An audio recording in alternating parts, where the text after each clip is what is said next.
Shalom.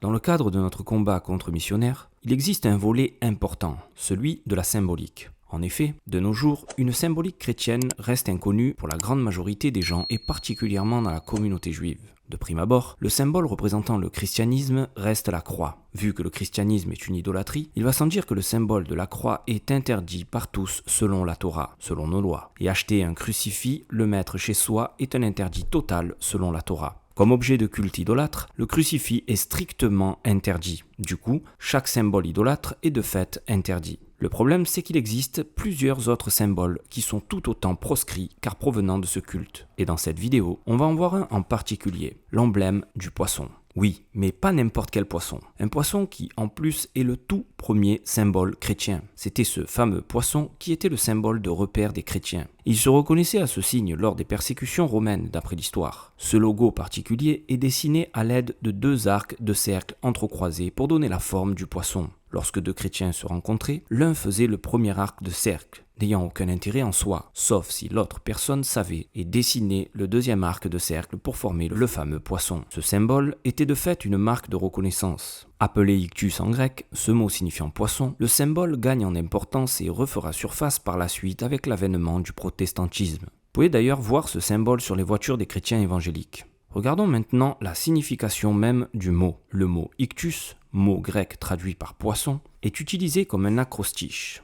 Chaque lettre du mot nous donne un mot, Jesus, Christos, Théo, Ios, Soter, soit Jésus-Christ, Fils de Dieu, notre Sauveur. C'est à partir de là que ce symbole prend tout son sens. En effet, celui-ci n'est pas un simple poisson comme on pourrait en voir dans d'autres cultures ou croyances. Nous sommes là devant une symbolique bien particulière. Et celui-ci signifie, pour celui qui le possède ou qui le fait, que Jésus serait le Mashiach, Fils de Dieu et Sauveur. Jusqu'ici, rien de bien extraordinaire. Rien de très intéressant qui pourrait nous toucher ou nous gêner en tant que juifs, évidemment. Le symbole du poisson chrétien représentant Jésus ne revêt pas un très grand intérêt quand on regarde de cette manière. Mais l'affaire se corse et nous concerne plus fortement lorsque celui-ci se retrouve lié à de la symbolique juive. En effet, ces dernières années, avec l'avènement de groupes chrétiens déguisés en juifs, appelés de manière frauduleuse juifs messianiques, un symbole a vu le jour mêlant la symbolique chrétienne du poisson et le symbole de la Ménorah, le chandelier juif, et la Magen David, l'étoile de David. Certaines découvertes archéologiques vont dans le sens d'une utilisation de ce symbole déjà vers le IIe siècle dans les premières communautés chrétiennes. Ce symbole, représentant clairement le courant chrétien des mal nommés juifs messianiques, il apparaît alors comme une confusion dans l'esprit de beaucoup de juifs. Ce symbole est en réalité évidemment chrétien, car le mouvement des juifs messianiques reste un mouvement chrétien, même si certains rabbins, libéraux, s'évertuent de faire des cours dans les églises auprès de pasteurs se présentant comme juifs. Le danger est multiple, mais on le trouvera principalement dans le fait que cette combinaison de signes religieux pourrait se trouver dans nos synagogues ou dans les maisons juives, car ce symbole est placé sur tous les éléments de culte de ces chrétiens déguisés en juifs. Talit,